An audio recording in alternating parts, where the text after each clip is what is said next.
Okay, Assalamualaikum warahmatullahi wabarakatuh. Good afternoon. Today we will discuss about making explanation. How to make a sentence to making explanation. One of the way to making explanation is using relative pronoun. Ya, jadi membuat penjelasan, membuat kalimat untuk menjelaskan atau mendeskripsikan sesuatu itu salah satunya dengan relative pronoun. Apa sih relative pronoun? Relative pronoun merupakan kata ganti yang digunakan untuk menghubungkan dua kalimat dan biasanya untuk menerangkan kata benda. Kata benda di sini bisa berupa benda, bisa berupa hewan, bisa berupa orang dan sebagainya.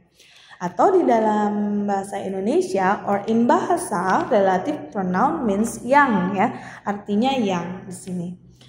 We can use whose, who, whom, which, and that, ya. Jadi beberapa relative pronoun yang bisa digunakan adalah whose, who, whom, which, dan juga that. We start from whose.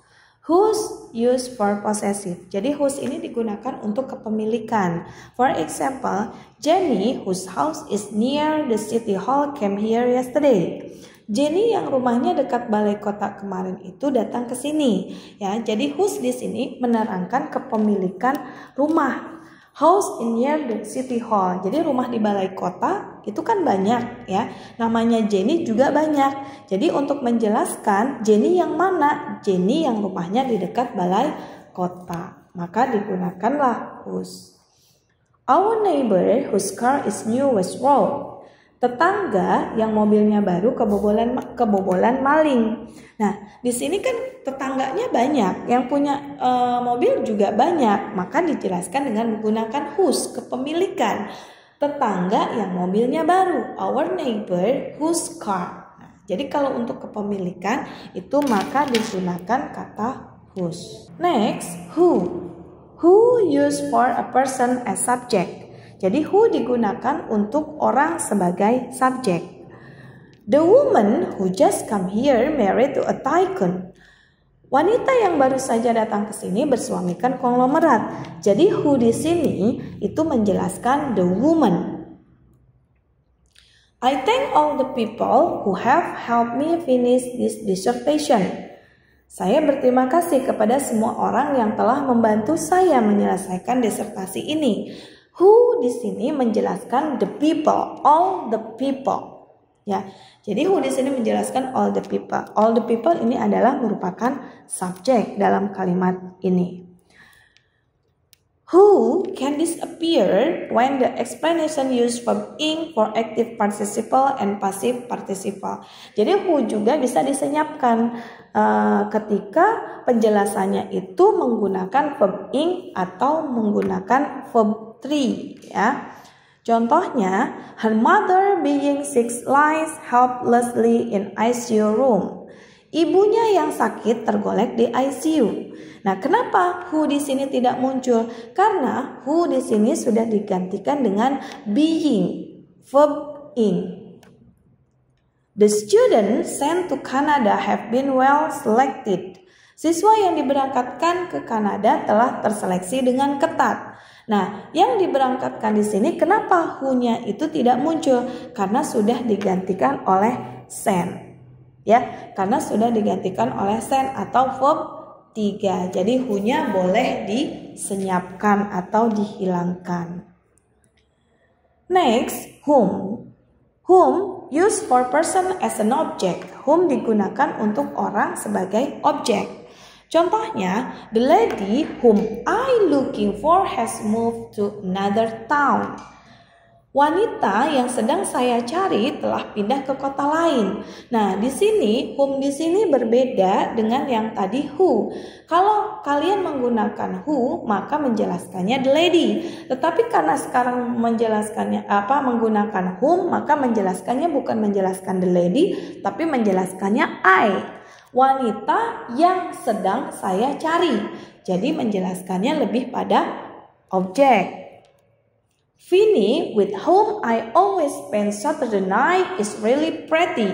Vinny yang dengannya saya selalu habiskan malam minggu itu sangat cantik. Jadi whom di sini bukan menjelaskan Vinny, tapi menjelaskan saya. Next, which. which used for things, animal, or etc. Jadi which di sini digunakan untuk benda atau binatang. Contohnya, the cat which I feed every day is named Ratna. Kucing yang saya beri makan tiap hari bernama Ratna. Which di sini menjelaskan the cat.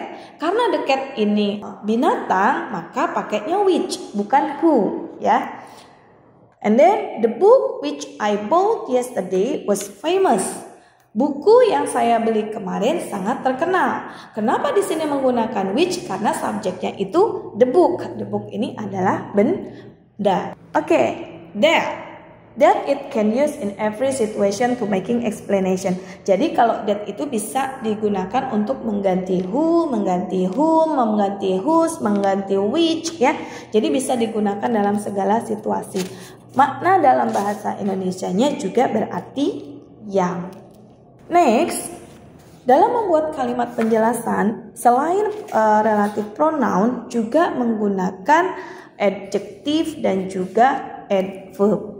Nah, jadi ketika kita memberi deskriptif atau menggambarkan sesuatu atau seseorang, kita sering menggunakan kata adjektif atau adverb, ya, untuk membedakan apakah itu orang, benda, tempat, atau tindakan satu dengan yang lainnya. Adjektif di sini, we use adjective for describe a things.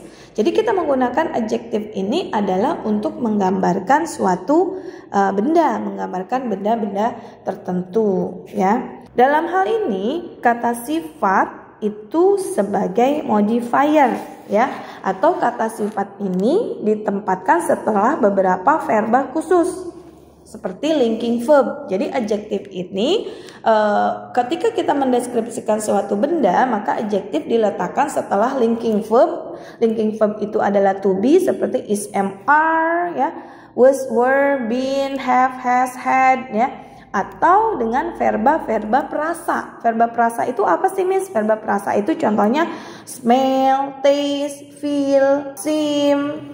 Nah, itu, ya. Kita bisa menggunakan setelah itu adjektif. Contohnya, Prabu is careful driver.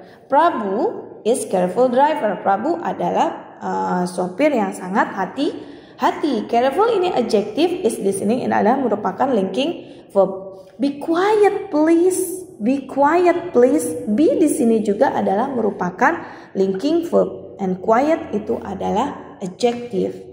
I feel fine today. Saya merasa baik-baik saja hari ini. Nah, I feel fine today. Fine ini diletakkan setelah feel, karena feel itu merupakan verba perasa, ya. Oke, selanjutnya adalah adverb. We use adverb for describe an activity. Jadi kita menggunakan adverb untuk menggambarkan sebuah aktivitas, ya. Contohnya seperti ini, speak quickly please. Bicara cepat, tolong dong bicaranya cepat, gitu ya. I didn't go because it was raining heavily.